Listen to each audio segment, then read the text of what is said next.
Bien, vamos a continuar con la siguiente intervención, en este caso a cargo de Fernando Carrera Ramírez. Digamos que Fernando es doctor en Historia, es prehistoriador y conservador restaurador de la Escuela Superior de Conservación y Restauración de Bienes Culturales de Galicia. Su trayectoria profesional y científica ha estado siempre vinculada a la conservación de sitios arqueológicos y muy especialmente a yacimientos con arte prehistórico. Numerosos proyectos de investigación, publicaciones y participaciones en congresos avalan esta afirmación. Particularmente intenso ha sido su trabajo sobre la caracterización y conservación del arte megalítico. Fernando, cuando quiera. Muchas gracias. Gracias a la organización por la invitación, pero sobre todo por la convocatoria, por el motivo de la convocatoria. Gracias a los asistentes por vuestra paciencia, y gracias por dejarme hablar de aquello que concentra la mayoría de mis intereses investigadores, o si me apuras, de mis preocupaciones. Como estudioso del arte rupestre, ¿no? Y es la conservación. En ese sentido, bueno, el título es bastante expresivo.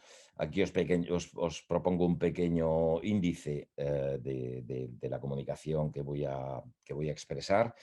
Son 3 puntos, es muy sintética, un poco hablar de riesgo. Ya ha aparecido el concepto a lo largo de esta mañana.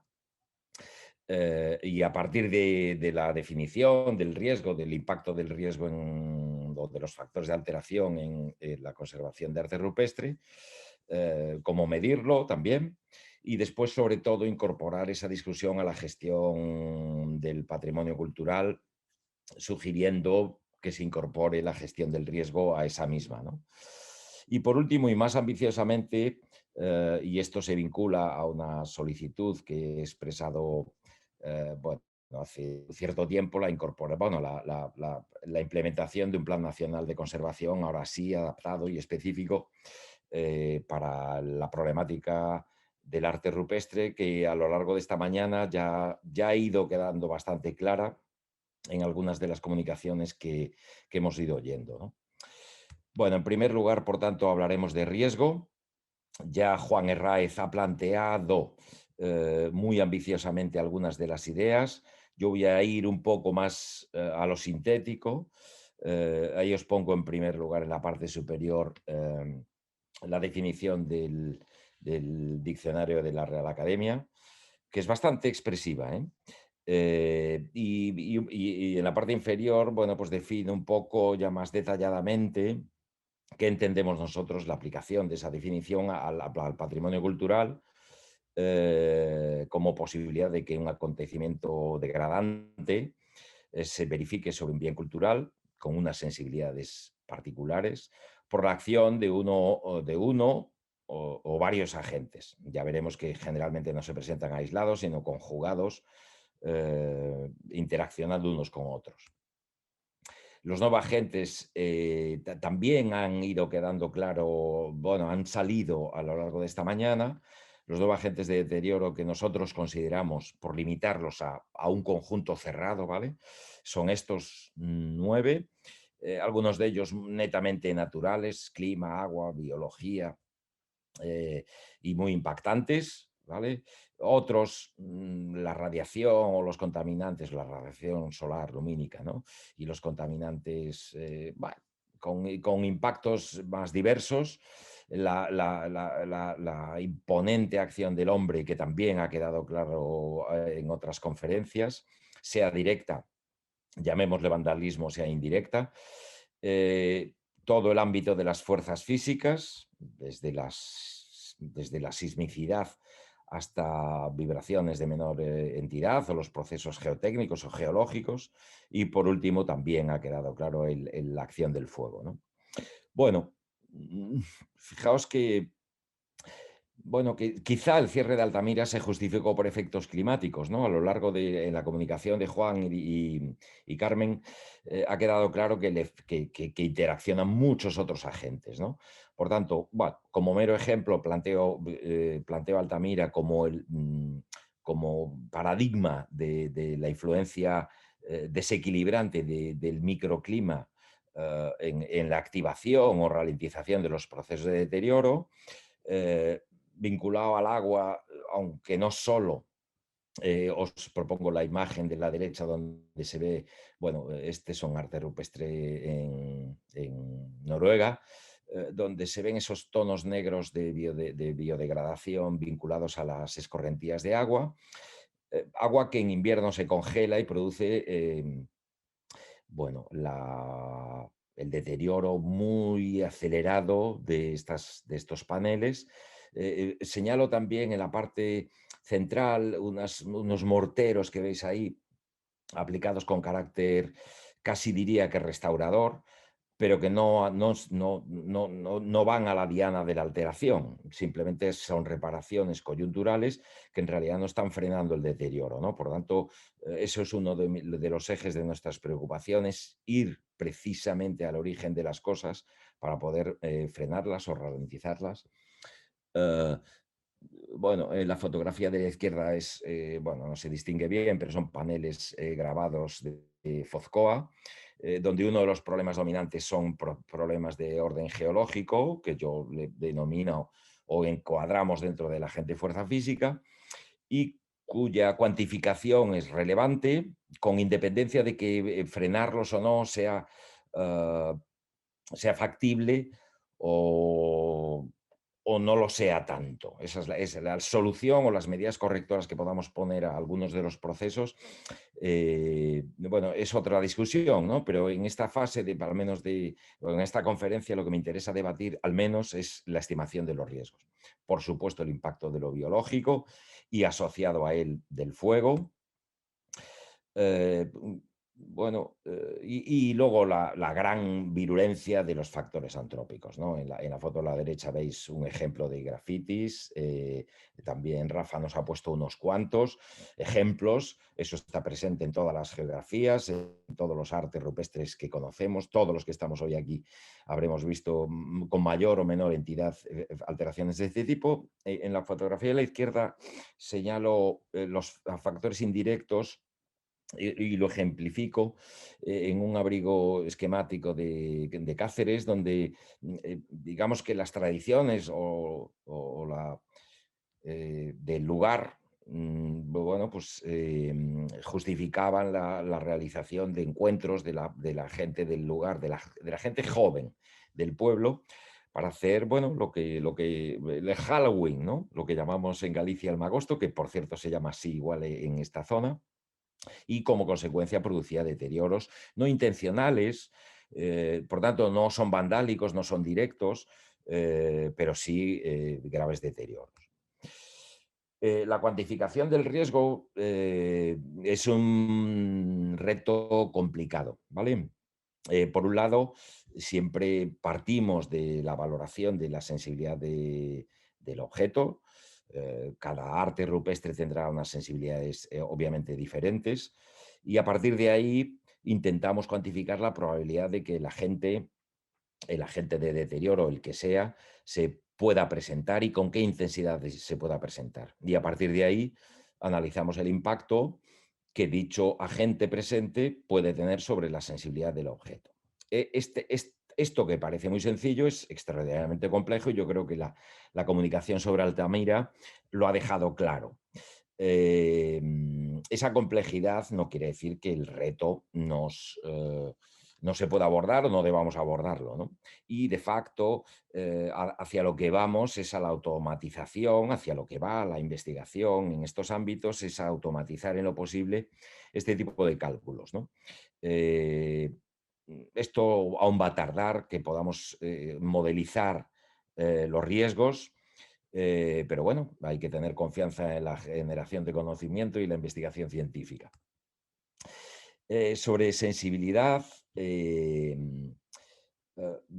Bueno, quizá pudiéramos pensar que la pintura, siempre en las expresiones artísticas prehistóricas o rupestres, siempre podríamos pensar que la pintura siempre es más sensible y de hecho, bueno, es así. Pero incluso en esa expresión hay diversidades, hay sensibilidades, quiero decir, diferentes. Por un lado, en la fotografía a la izquierda os muestro, de hecho, ya la presentó este yacimiento Ramón Fábregas, es Coto dos Mouros, y la pintura megalítica quizás sea una de las expresiones de sensibilidad mayor, más delicadas, cuyo descubrimiento, excavación bueno, y exposición a los agentes atmosféricos pues es más agresiva, ¿no? Y en el otro lado, una pintura esquemática que paradójicamente se encuentra en un estado de conservación, bueno, muy bueno, no tanto por causa de su fortaleza intrínseca, sino porque ha sido cubierta con una pátina muy estable, en este caso de silicatos, que la protege, pues, por ejemplo, de los factores atmosféricos, ¿no? Y esto mismo se puede aplicar al grabado. Encontramos grabados de un estado de conservación extraordinario. En la izquierda tenéis Fozcoa y parece como lo hubieran hecho ayer. Y en la derecha tenéis el mismo yacimiento que os presenté antes de Noruega, que aunque no es la misma geología rocosa, bueno, tiene ciertas concomitancias y sin embargo lo que hace cambiar aquí, lo que hace variar el estado de conservación no es tanto la sensibilidad intrínseca cuanto en los agentes que precisamente están impactando en uno y otro sitio, ¿no? Por tanto, la respuesta a la sensibilidad del objeto es obviamente diferencial dependiendo de cuál es el ecosistema que le rodea. Bueno, cuando nos acercamos a los sitios, esa pretensión de cuantificar el riesgo, pues la trasladamos a informes muy complejos, muy diversos, muy, repito, no generalizables en el sentido que lo podemos hacer en una geografía, no es de aplicación en la otra, pero básicamente ahí os pongo un ejemplo, en este caso es de un trabajo concreto, en una geografía concreta, y le llamamos informe de vulnerabilidad. Pongo este término sobre la mesa en el sentido de que lo que llamamos hasta ahora estado de conservación o diagnóstico se nos ha quedado un poco corto si introducimos precisamente el concepto de riesgo en la ecuación, ¿no? Entonces ahora no solo, no solo valoramos el estado de conservación hasta el presente de todos los deterioros que se han acumulado hasta día de hoy, sino que pretendemos, como os decía, valorar el riesgo hacia el futuro, ¿no? De manera que, bueno, en la fila superior veis, bueno, una serie de conceptos, valoración de riesgos constatados, valoración de riesgos potenciales, nivel global de riesgo y grado de alteración que se refiere precisamente al diagnóstico, a lo que ya pasó en el pasado, valor patrimonial, que lo mencionaré con posterioridad, digamos que una asignación del valor social que podría tener ese sitio arqueológico. Y la fila inferior no la voy a mencionar simplemente porque no, se va fuera del interés de esta conferencia, simplemente dejar claro que la valoración de riesgos nos ayuda a la toma de decisiones. Eso sí que me interesa dejarlo medianamente claro, ¿no? Y también traer a colación el concepto carta de riesgo o cuantificación del riesgo a escala territorial.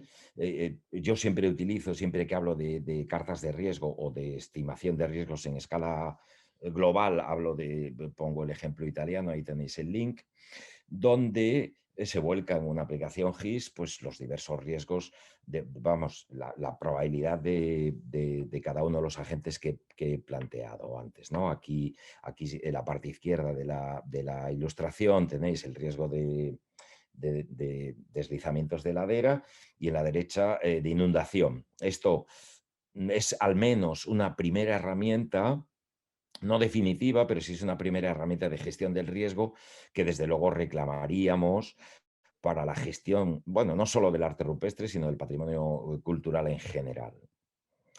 Bien, dicho, planteado muy sintética y rápidamente el concepto de riesgo y de su cuantificación, la siguiente parte de la comunicación era debatir, bueno, si existe riesgo para la conservación del patrimonio rupestre, y cómo introducirlo esto en la gestión del día a día, en la gestión del patrimonio cultural. La respuesta a esa pregunta es obvia, o al menos en mi opinión, hasta niveles que, que es, bueno, para mí, para mi gusto, desconocidos para el gran público. O sea, la velocidad del deterioro del arte rupestre es muy elevada, o al menos en algunas de las tipologías de arte rupestre. Como ahí veis una serie de afloramientos rocosos. Es un yacimiento muy famoso de Galicia, Augadalache, tras unos incendios bueno, de hace un par de años. Y esto es el día a día, y el deterioro que esto produce, la pérdida irreversible de patrimonio que esto produce. Esto es un día a día con el que nos hemos acostumbrado a convivir. Y esto queda registrado ocasionalmente bueno, en el debate público a través de las noticias de prensa, pero a veces ni siquiera, ¿no? Estas tres, y son tres meros ejemplos, son actos vandálicos, pero por desgracia lo que no suele ser tan digno de nota de prensa son esos deterioros de origen muy diverso por factores no necesariamente vandálicos, que sin embargo están persistentemente agreden a nuestro patrimonio rupestre, ¿no? Mi opinión respecto a la gestión del riesgo y su introducción en la gestión general del patrimonio cultural es obviamente pesimista, si no negativa, ¿no? Es decir, por supuesto, no existen cartas de riesgo territoriales que se estén utilizando activamente en la gestión del riesgo. En la gestión del patrimonio, perdón. Hubo intentos muy interesantes en Andalucía que no sé en qué estado están. No se están realizando al hilo de la catalogación, no se están realizando informes de vulnerabilidad o estimaciones del riesgo, ¿vale? Y en consecuencia no se gestiona según el riesgo, es decir, no se introduce en las decisiones sobre protección del patrimonio este factor, ¿no? Y parecería que nos hemos conformado con la acción, si no ineficaz, al menos sí estrecha, de la legislación, y ciertas acciones de musealización o de puesta en valor que solamente combaten de forma parcial la problemática. Por eso hemos denominado la comunicación como la hemos denominado, y por eso solicitamos mejoras en los modelos de gestión que introduzcan precisamente la gestión del riesgo como parte intrínseca de la protección del patrimonio cultural, para poder adelantarnos a la degradación, pese a que, como hayamos indicado, queda mucho camino por andar, y pese a las dificultades. Un resumen de todo lo que venimos hablando de la introducción de la gestión del riesgo en la gestión del patrimonio cultural o de conjuntos patrimoniales, y específicamente en la gestión del patrimonio rupestre. Lo tenéis en este esquema, según el cual la primera fila de los dos cuadros superiores reflejan las dos sugerencias de acción que señalábamos. Por un lado, sobre todo el conjunto, la realización de cartas de riesgo, y después individualmente sobre cada yacimiento la realización no solo de las catalogaciones convencionales, sino la introducción de lo que llamamos informes de vulnerabilidad, ¿no? Y también, aunque no nos va a dar tiempo hoy a desarrollarlo, bueno, ampliamente, la introducción también de la valoración patrimonial, es decir, de una mínima cuantificación del valor que tiene el yacimiento que estemos estudiando en el contexto del patrimonio, del conjunto patrimonial y del sentido que tiene para la comunidad social, ¿no?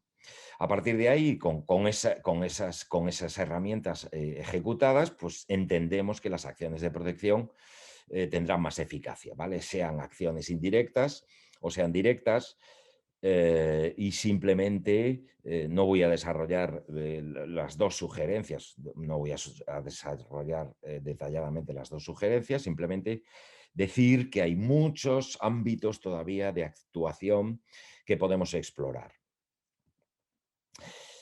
Para trasladar todo esto a una propuesta, propongo con cierta ingenuidad y optimismo, el optimismo que caracteriza al que les habla, la posibilidad de incorporar al catálogo de planes nacionales uno específico para el arte rupestre. Aquí veis, bueno, en una captura a pantalla de la página web del Ministerio, los planes, la diversidad de planes nacionales que se han ido redactando en los últimos tiempos, algunos, bueno, la mayoría de ellos con mucho sentido, muy interesantes, algunos como en la parte inferior derecha, educación y patrimonio, que tiene que ver mucho con lo que estamos hablando, y echamos de menos el del arte rupestre, ¿vale? Y todo esto en el contexto de un pensamiento que me persigue o que nos persigue, yo creo que es un cambio de paradigma que no solo comparto yo, sino muchos otros profesionales, y es que es reconvertir el concepto de gestión o poner como objetivo esencial de la gestión del patrimonio la mejora del reconocimiento para las sociedades o para la ciudadanía del valor de la herencia cultural recibida y de su carácter no renovable y del daño que produce en esa herencia cultural su pérdida, ¿no? En ese contexto, los tres ámbitos que proponemos, bueno, los tres ámbitos comunes en la gestión del patrimonio, sea el primero divulgación, concienciación, apropiación, el segundo cuantificación, catalogación y por último las medidas de protección derivadas de todo lo anterior, pues deben ser, digamos que contaminadas por la definición anterior, ¿no? Y por encima de todo y antes de nada, la apropiación del patrimonio por parte de la ciudadanía, ¿no? Es decir, aunque yo no soy un experto en estas lides, me parece crítico que el problema de la percepción social del valor del patrimonio, como indicaba antes, se convierta en una prioridad, bueno, individual de todos los trabajadores o todos los profesionales del patrimonio, pero también de las administraciones públicas y, por supuesto, de toda, que sea, digamos, el hilo conductor de la mayoría o, si no, buena parte de las acciones de gestión. Esa imagen que registro del Día del Patrimonio Cultural de Chile como una fiesta de autorreconocimiento del patriotismo chileno en este caso, pues es muy singular y refleja un poco lo lejos que estamos de poner en valor este tipo de cuestiones, ¿no? Y por supuesto esto se transfiere también a la acción diaria que tenemos como profesionales. Yo creo que en esos cambios de paradigma que antes señalaba con respecto a la gestión, yo creo que sí que se ha incorporado a nuestra actividad diaria la apertura de los yacimientos al público o la apertura de los yacimientos al tiempo que nosotros estamos realizando trabajos en ellos, pero eso debe considerarse, bueno, y la planificación de estrategias de este tipo, de más y más diversas estrategias de este tipo, debe convertirse, como decía, en un elemento líder de nuestras actividades de gestión, para que no ocurran estas cosas. Es decir, combatir el vandalismo, como sabemos todos, eh, es, bueno, se combate básicamente con educación, con sensibilización, ¿no? Este es un ejemplo de no por fortuna, no es un abrigo español, es albanés, pero bueno, debajo de toda esa gama muy diversa de acciones vandálicas, no sé si llegáis a percibir unos motivos rojizos, es un abrigo, bueno, probablemente esquemático, de enorme interés, que prácticamente ha desaparecido por la acumulación de daños de muy diversa condición, precisamente sabemos además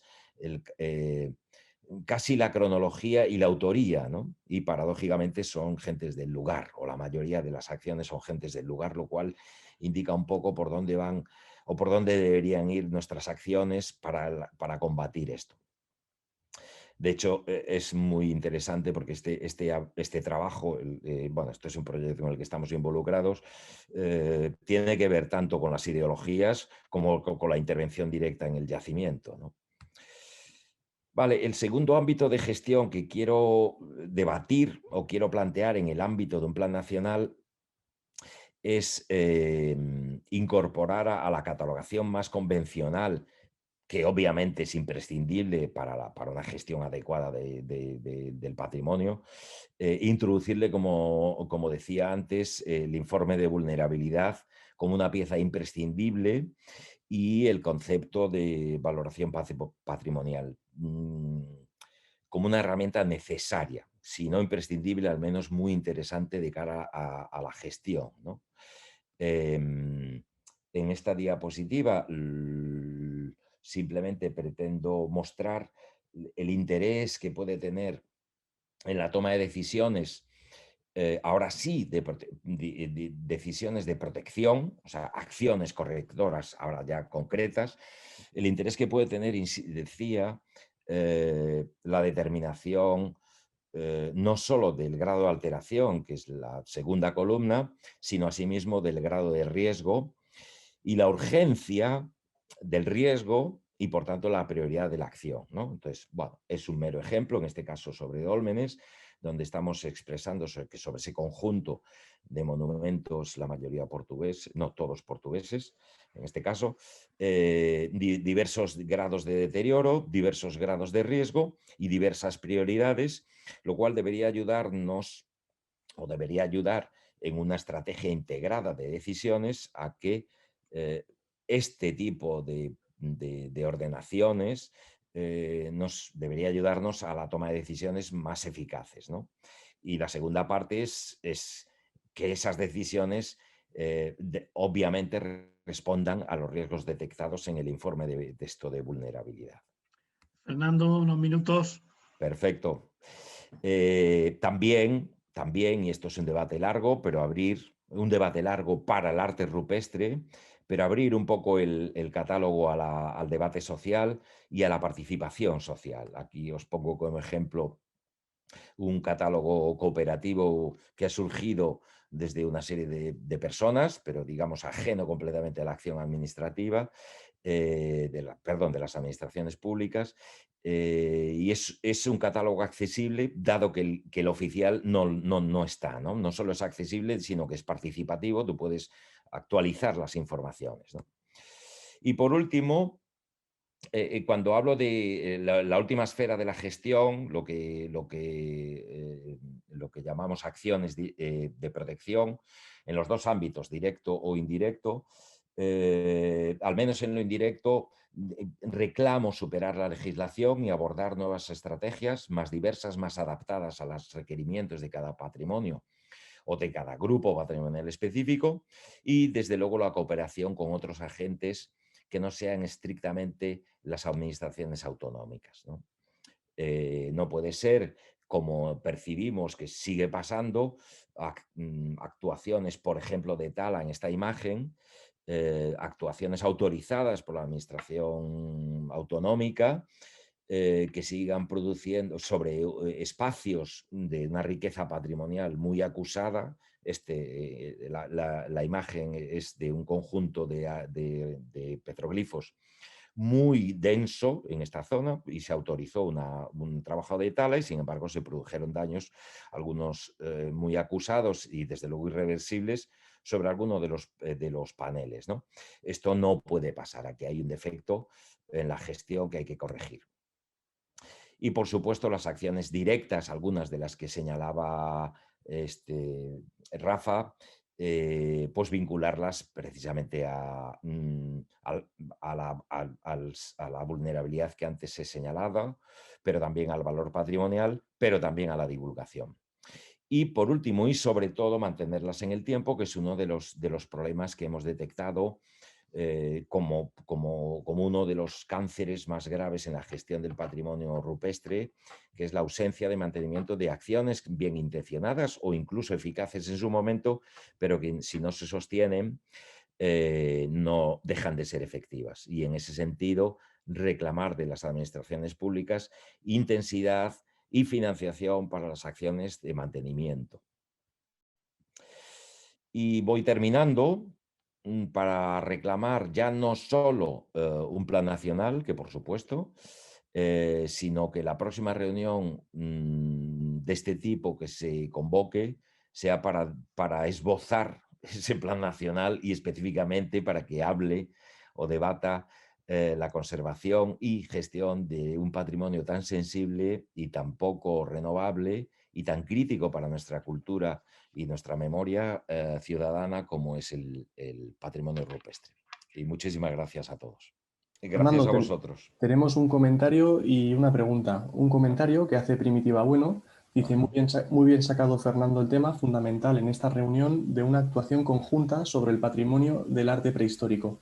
La Comisión Nacional de Arte Rupestre era un mecanismo que funcionaba y que habría que retomar con los lógicos matices y reflexiones sobre nuestra organización actual de las competencias en estos temas.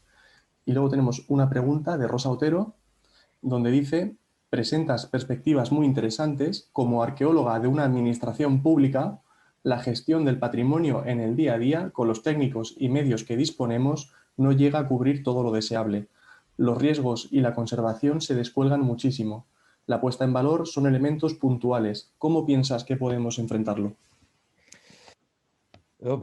Menuda pregunta. Primero, comparto la opinión en el sentido de que tendemos mucho, los que trabajamos desde la protección, la conservación, tendemos mucho a criticar a las administraciones públicas en el sentido que no llegan, son insuficientes o ocasionalmente ineficaces, pero también conocemos a muchos colegas que están dentro y esa idea de que no se llega la conocemos de primera mano.